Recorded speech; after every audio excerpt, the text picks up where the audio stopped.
Sealed sword तभी उन लोगों पे अटैक करने के लिए आगे बढ़ती है, पर ग्रेट लैंड विजार्ड उससे बचने के लिए सैंड का मैजिक सर्कल बना लेता है और उस अटैक से बच जाता है। पर सील्ड स्वॉर्ड का वो अटैक इतना ज्यादा पावरफुल होता है कि वो उसके मैजिक सर्कल को भी तोड़ देता है। Deep sea military soul sealed sword से बचने के लिए अपना अटैक यूज करता है और तभी सील्ड स्वॉर्ड भी अपना अटैक यूज करती है। पर तभी वो देखती है कि ब्लड थ्रस्टी रोज उसके अटैक के सामने उन बच्चों को ले आती है और बोलती है कि तुम सब मेरे सैक्रिफाइस हो, जिसकी वजह से वो बच्चे मर जाते हैं क्योंकि वो अटैक बहुत ज़्यादा ही पावरफुल होता है। सील्ड स्वॉर्ड बोलती है कि तुम लोग कितने ज़्यादा बुरे हो कि बच्चों को तुम अपनी शील्ड के लिए यूज़ कर रहे हो। ब्लड थ्रस्टी रोज बोलती है कि सील्ड स्वॉर्ड तुम्हारी काइंडनेस ही तुम्हारी वीकनेस है और अब मैं देखती हूँ कि तुम मुझ पर अटैक कैसे करती हो क्योंकि मेरे पास बहुत सारे होस्टेजेस हैं। डीप सी मिलिट्री सोल इस मौके का फायदा उठाते हुए अपना एक वाटर क्लोन बनाता है और सील्ड स्वॉर्ड पे अटैक कर देता है उस क्लोन से। पर सील्ड स्वॉर्ड उसके इस अटैक से बच जाती है। दूसरी तरफ हमें दिखाया जाता है डीप सी मिलिट्री सोल का दूसरा क्लोन स्नेक के ऊपर अटैक करता है, पर स्नेक उससे बच जाता है और उसका पहला फेक बॉक्सर का मास्क उतर जाता है। Snake deep sea military soul से बोलता है कि तुमने ऑलमोस्ट मेरा सेकंड मास्क भी डिस्ट्रॉय कर ही दिया था।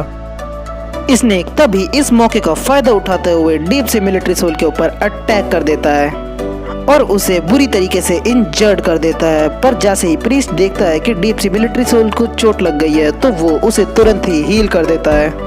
डीप सी मिलिट्री सोल बोलता है स्नेक से कि प्रीस्ट के रहते हुए हमें कोई भी नहीं मार सकता, हम सब लोग इमॉर्टल है प्रीस्ट के संग। प्रीस्ट तभी उन तीनों को वापस से हील कर देता है, जिसकी वजह से वो और ज्यादा पावरफुल हो जाते हैं। स्नेक बोलता है कि यहाँ पे सबसे बड़ी प्रॉब्लम वो प्रीस्ट है क्योंकि उसने इन्हें इतनी ज्यादा पावर दे दी है कि कुछ टाइम तक इन लोगों की एबिलिटी अब ए रैंक तक पहुंच चुकी है। तभी ग्रेट लैंड विजार्ड अपनी सारी एनर्जी को एक जगह इकट्ठा कर रहा होता है। सील्ड स्वॉर्ड बोलती है कि वो अपनी एनर्जी को जनरेट कर रहा है और अगर ऐसा ही चलता रहा तो उसके सारे स्पेल्स बहुत ज़्यादा डिस्ट्रक्टिव हो जाएंगे और वो इतने ज़्यादा डिस्ट्रक्टिव होंगे कि वो ए रैंक को भी पार कर सकते हैं। स्नेक बोलता है कि अगर लार्ज स्केल पे डैमेज हुआ तो इन बच्चों को भी नुकसान होगा और पहले मुझे इन बच्चों को बचाना होगा इस स्पेल के एक्टिवेट होने से पहले। स्नेक सील्ड स्वॉर्ड से बोलता है कि तुम उन दोनों को संभालो और बाकियों को मैं देख लूंगा। सील्ड स्वॉर्ड बोलती है कि अगर तुमने ग्रेट लैंड विजार्ड को हैंडल किया तो उन बच्चों का क्या होगा। स्नेक बोलता है कि सिर्फ तुम मुझ पे ट्रस्ट करो। सील्ड स्वॉर्ड अपने मन में सोच रही होती है कि ये बहुत ज्यादा ही मिस्टीरियस है, पर फिर भी इस पे भरोसा किया जा सकता है और अभी सिर्फ मुझे इस पे भरोसा करना चाहिए। सील्ड स्वॉर्ड बोलती है तो फिर ठीक है, मैं तुम्हारे लिए रास्ता खोलती हूँ, जिसके बाद वो डीप से मिलिट्री सोल के ऊपर अटैक कर देती है अपनी पावर को अनलीज कर। डीप सी मिलिट्री सोल को सील्ड स्वॉर्ड का वो अटैक संभालने में बहुत ज़्यादा दिक्कत हो रही होती है, इसलिए वो ब्लड थ्रस्टी रोज को उसकी मदद करने के लिए कहता है। ब्लड थ्रस्टी रोज तभी अपनी एक एबिलिटी यूज करती है जिसका नाम होता है रोज चार्म, जिसकी वजह से सील्ड स्वॉर्ड को बहुत अजीब सा महसूस होने लगता है। सील्ड स्वॉर्ड बोलती है कि इस अटैक की वजह से मेरी स्ट्रेंथ बहुत ज़्यादा ही कमज़ोर हो चुकी है।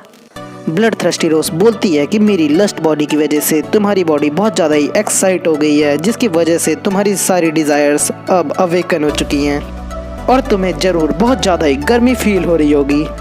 तभी सील्ड स्वॉर्ड के पास डीप सी मिलिट्री सोल आता है और वो बोलता है कि क्या हुआ छोटी बच्ची, क्या तुम चाहती हो कि तुम्हारा बड़ा भाई तुम्हारा ख्याल रखे। पर तभी सील्ड स्वॉर्ड अपनी मेंटल स्पिरिट को अनलीज करती है, जिसकी वजह से उसे एक बहुत बड़ा पावर अप मिलता है और वो चमकने लगती है। ब्लड थ्रस्टी रोज बोलती है कि आखिर यहाँ पे चल क्या रहा है। उसने आज तक कभी भी ये नहीं सुना था कि सील्ड स्वॉर्ड के पास मेंटल स्पिरिट की भी एबिलिटी है। और तभी सील्ड स्वॉर्ड अपनी जगह से गायब हो जाती है और पलक झपकते ही ब्लड थ्रस्टी रोज को बीच में से काट देती है। सील्ड स्वॉर्ड बोलती है कि उसने क्राइसिस में सीखा कि वो अभी अभी पैदा हुई है। जो इफेक्ट तुमने मुझे दिया था वो बहुत ज़्यादा ही अच्छा था और तुम्हारा थैंक यू जो तुमने मेरी डिज़ायर्स को अवेक किया। ब्लड थ्रस्टी रोज कहती है कि आखिर तुमने ये कैसे किया, जिसके बाद वो मर जाती है। पर तभी ग्रेट लैंड विजार्ड का मैजिक पूरा हो जाता है और वो किसी चीज़ को बाहर आने के लिए बोलता है और जब वो चीज़ बाहर आती है तो वो एक बहुत बड़ा सैंड ड्रैगन होता है।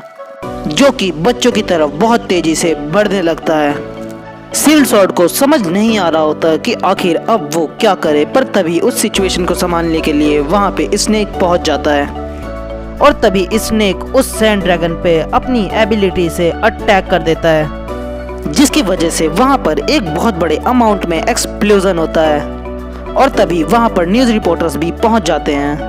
ग्रेटलैंड विजार्ड प्रीस्ट से बोलता है कि थैंक यू मास्टर, आपने मेरी जान बचा ली अपनी प्रोटेक्ट एबिलिटी से, और अगर आप नहीं आते तो मैं भी उस एक्सप्लोजन की चपेट में आ जाता। प्रीस्ट बोलता है कि हम लोगों ने सील्ड स्वॉर्ड को बहुत आराम से हरा दिया था अगर वो मिस्टीरियस बंदा बीच में नहीं आता, और उसी मिस्टीरियस बंदे की वजह से हम लोग हारे हैं, और यहाँ तक कि मेरे 2 बी रैंक के मेंबर्स भी चले गए हैं। ग्रेटलैंड विजार्ड प्रीस्ट से बोलता है कि मास्टर, हमने ये स्ट्रॉन्ग होल्ड तो खो दिया, पर हमें दिक्कत लेने की कोई ज़रूरत नहीं है जब तक आप जिंदा हैं, और मुझे ये बिलीव है जब तक आप जिंदा रहेंगे तो ये ऑर्गेनाइजेशन फिर से रिकवर हो जाएगी। प्रीस्ट बोलता है कि तुमने ठीक कहा, जब तक मैं जिंदा हूँ मेरी सेंट की पोजीशन साजाओ सिटी के अंदर कभी भी चेंज नहीं होगी। प्रीस्ट बोलता है कि उस मिस्टीरियस बंदे ने उस ग्रेड ए एबिलिटी को एक ही हिट में खत्म कर दिया, शायद वो मुझसे भी ज्यादा पावरफुल है, इसलिए हम लोगों को अब रिट्रीट कर देना चाहिए। स्नेक देखता है कि प्रीस्ट और ग्रेटलैंड विजार्ड वहां से भाग रहे होते हैं, इसलिए स्नेक बोलता है कि मैं तुम्हें कुछ मिनट और जीने का मौका दे रहा हूँ।